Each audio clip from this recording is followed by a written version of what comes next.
In this quick guide, I'll show you how to easily view and manage your appointments in Calendly.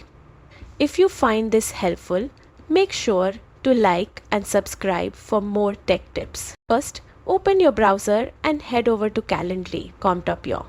Log in with your account details, and once you're inside, you'll land on your main dashboard. This is where all your scheduling tools are displayed.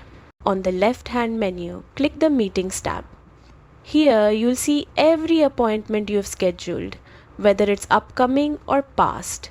It's neatly organized so you can keep track of everything at a glance. If you want more details, just click on any event. You'll see the time, date, invitees, and extra notes.